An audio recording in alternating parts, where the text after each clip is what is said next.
It starts with a trending hit. Viral beats that feel like a revolution. Lyrics that say what the streets can't. A chorus that speaks for the youth. A sound the nation can't ignore. The fame arrives like a miracle. Brand deals, TV interviews, 100,000 followers by Sunday. It feels like success until it doesn't. Behind every hit is a silent contract. Behind every label is a debt collector. Behind every flashy music video is an unpaid rent notice. In Kenya, music fame doesn't set you free. It sends you into silence. Signed in ink, paid in pain. They promise you legacy, but all you get is an identity and a spotlight that never cared who you are, only what you could sell. The song made you famous, but the system made you disappear. This is not just a story about music and musicians. This is a story about what happens when talent meets corruption, and when the fans stop clapping but the pain keeps performing. Welcome to the hidden dark side of Kenyan music fame. You see, for years, you and I have sung, we have clapped, we've danced, but we've never asked, what is the music hiding? So, let me ask you one question. What do you think the hidden hell inside Kenyan music fame really looks like? At first glance, they looked unstoppable. Kenya's top artists, trending on Twitter, TV interviews, viral freestyles on TikTok, and for a moment, every Kenyan believed we finally made our own Beyonce, our own Kendrick, our own music legends. We clapped, we posted, we gossiped, they made it. But beneath the sound of success, something darker was playing. In 2023, a forensic audit revealed that 158 million shillings was stolen from Kenyan musicians, siphoned by the same royalty bodies that is meant to protect them. Few months later, Nikita Kering admitted she was battling depression. She even regretted signing her deal. And gospel singers, launching betting apps, facing rape charges, selling sin in God's name. Let me tell you one shocking stat. Out of thousands, only 5 Kenyan artists make real money. Not 50, 5. The rest, living lies, faking success while drowning in debt, depression, and manipulation. This is not just a few bad choices. This is systemic, a series of multiple evil. It's award shows rigged with million-shilling bribes. It's gospel stars turning to fraud and witchcraft. It's the government buying silence with brown envelopes, while real voices are censored, jailed, or broken. And through it all, we kept dancing. You watching this right now, you streamed their songs, liked their reels, praised their rise. But what if their rise was the beginning of their end? Because here's where it gets wild. You don't get famous by singing. You get famous by starting chaos. In today's world, attention is the currency, and in Kenya's music industry, controversy is the exchange rate. Forget talent, forget truth. You don't go viral by singing. You go viral by staging a crisis. Welcome to the clout machine, where musicians no longer write songs, they write scripts. In 2021, comedian turned clout overlord Eric Omondi claimed he bought a 141 million shilling mansion in Karen. Photoshoots, TV interviews, even a full fake pregnancy reveal with singer Miss P. Plot twist, it was all a promo for a single called Baby Shower. You can't make this up. Actually, they did. Then there is Willie Paul. Gospel gone secular, became a master of scandal drops. In 2020, 19-year-old influencer Shakila went live, claiming Willie Paul had slept with her. Willie Paul fired back, claiming that she was lying. The whole country turned in. Twitter combusted. Bloggers feasted. Weeks later, he dropped a new single. And suddenly, everything was quiet again. Was it real, fake, or just another stunt? Maybe all three. In this game, truth is just a setting on your fame filter. What about Bahati? It started like every heartbreak online does. Deleted photos, cryptic captions, fans crying they've split. For 2 whole days, Kenya's most famous couple faked a heartbreak. Until the new single, Taachana True. The breakup, fake. The pain, staged. The tears, performative. It wasn't a crisis, it was a campaign. Even Nadia Mukami, Kenya's African pop star, wasn't left behind. In 2021, she dropped a bombshell on Instagram. Not a song, not a tour announcement. A man. The blogs went into meltdown, Twitter caught fire, and suddenly Nadia Mukami was everywhere. 24 hours later, a new single, Nipe Yote, was out. And just like that, the man vanished because he was never real. The love story, a setup. This wasn't a heartbreak, it was marketing. Because in 2020's Kenya, nothing goes viral like fake romance. Then comes the OG of clout, Ringtone Apoko. He called himself the chairman of gospel music, but to most Kenyans, he was the circus ringleader. 1 week, he was holding prayers to find a wife. The next, threatening to expose guardian angel. And then, dropping a collabo song with them. Coincidence? Not in this country. In another instance, Ringtone accused Zayzay of backsliding. And then, dropped surprise worship song. You see, drama was never a side effect for Ringtone. It was the business model. Fake fights, fake scandals, even fake celibacy. But behind all this drama was a prize. Awards, sponsorships, funding. But guess what? In Africa, even those are fake too.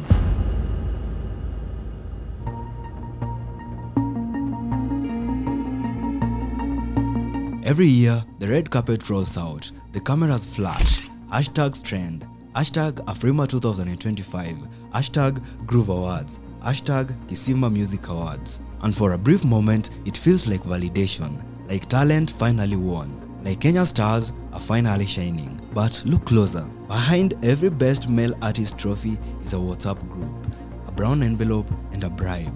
Because in Kenya and much of Africa, music awards aren't won, they're bought. So how does it go down? Your award slots cost 500,000 Kenya shillings.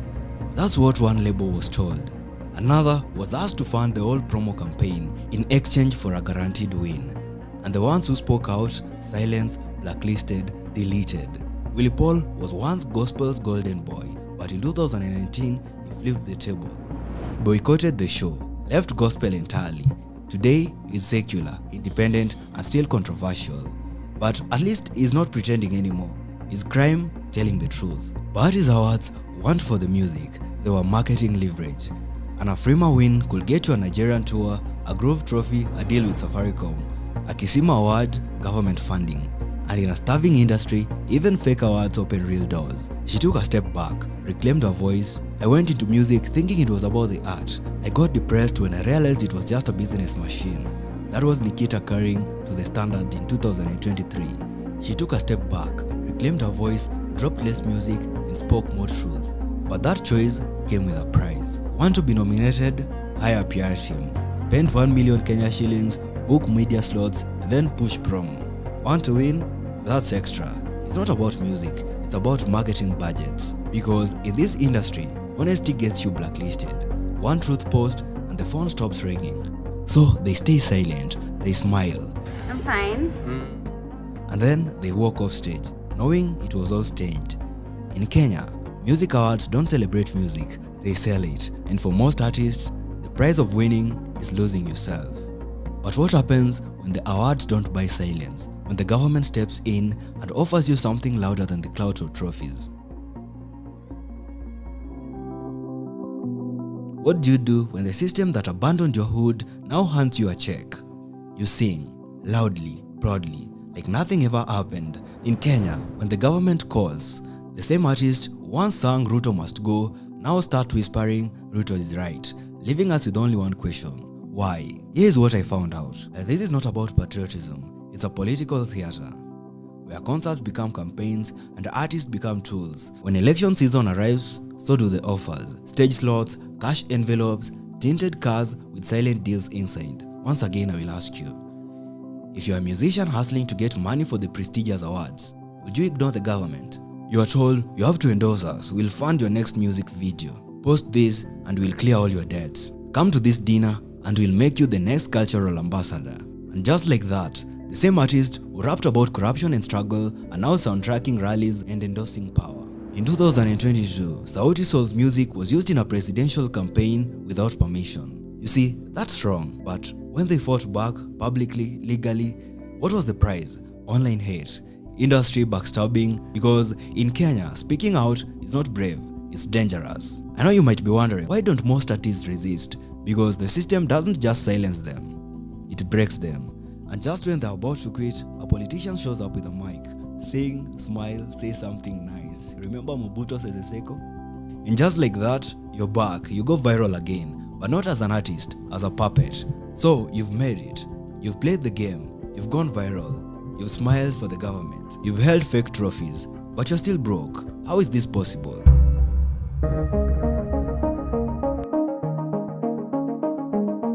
Fame feels like payday until the bill arrives. Because in Kenya's music industry, signing a label deal is not cashing a check. It's taking a loan wrapped in praise but delivered in chains. They front you the money, then they own your soul. The 1 million shillings advance is not yours, it's a debt. Every Uber, every hotel, every wardrobe change, and lunch date on set deducted. By the time your song hits 1 million views, you owe more than you've earned.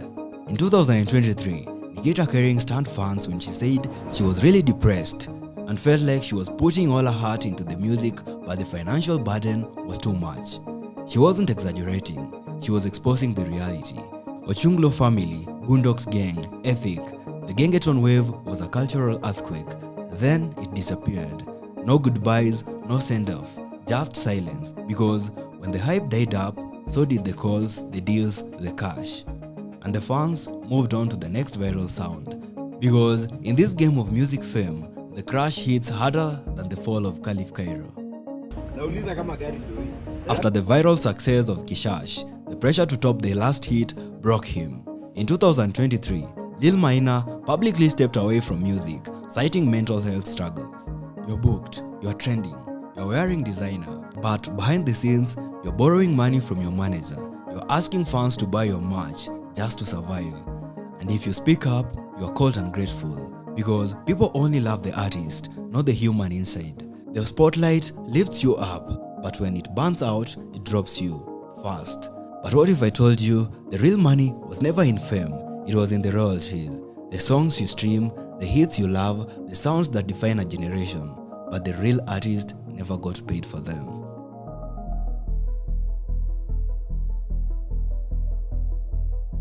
You streamed the song, you sang the lyrics, you danced to the beat, but the artist, they never saw a shilling.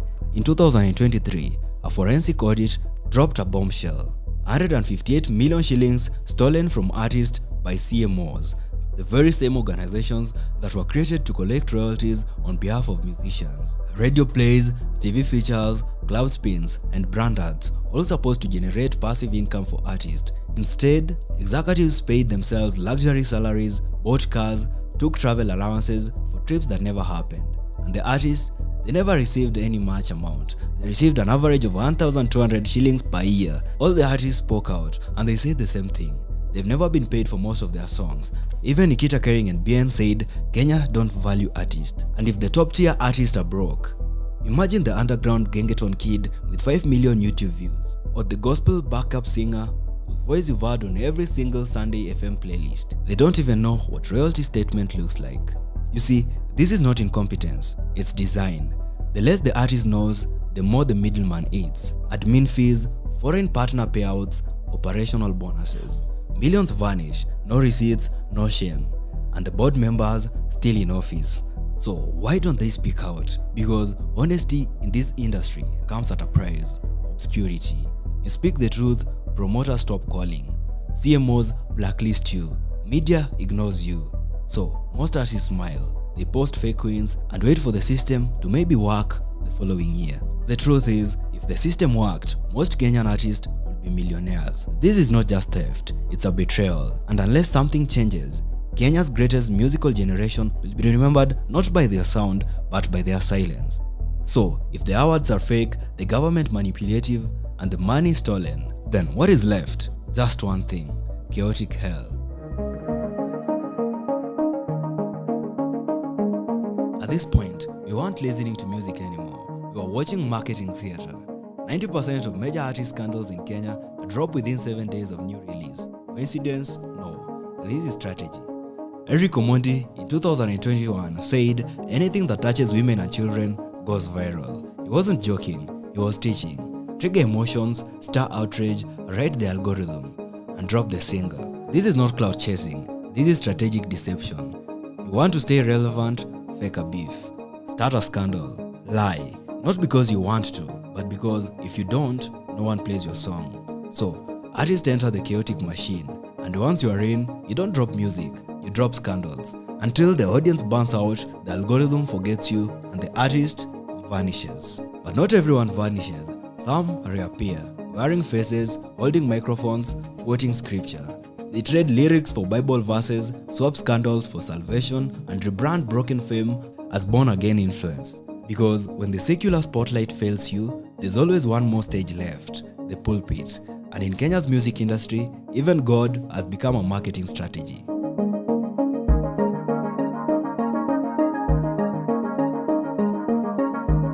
In Kenya, gospel music was once sacred. Songs that healed, voices that lifted, lyrics that brought peace to a hurting nation.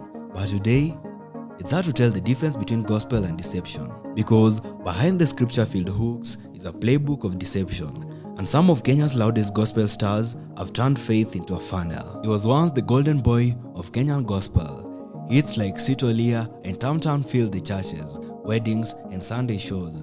But behind the scenes, a quiet rebellion was brewing. Then in 2019, he exploded. Gospel industry is full of pretenders, hypocrites, people using God's name for business. He walked out, went secular, but not before accusing Groove Awards for rigging, exposing fake pastors sliding into DMs, and threatening to leak what really happens backstage in gospel circles. The backlash was biblical, but he didn't care, because the real sin was not living gospel, it was telling the truth about it.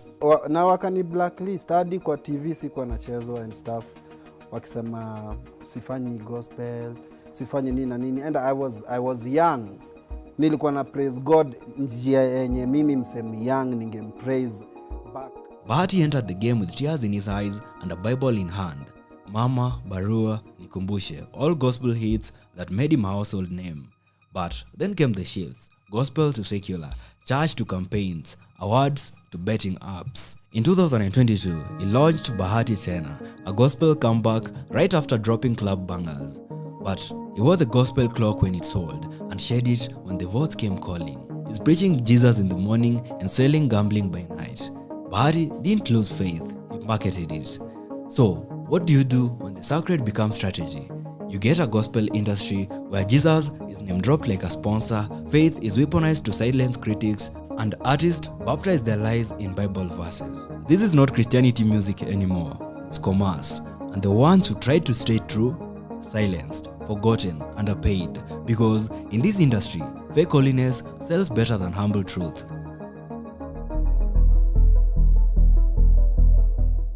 Here's the truth most fans never hear. Fame doesn't disappear when the followers leave. It lingers like smoke in the lungs, like a spotlight burned in your retina. Because once you've been worshipped by a nation, being ignored by the same nation feels like death. After the shows are done and the headlines fade, there's no therapy for a public breakdown, no refund for a fake award, no healing from pretending you're okay every single day. The camera stops rolling, but the pain keeps performing. You see, fame doesn't just sell your music, it sells you. Your name, your body, your trauma, your truth. Piece by piece, until what's left is not even you anymore. One artist who asked to be left anonymous said, "I didn't know I was outside the spotlight, so I kept chasing it, even when it was killing me."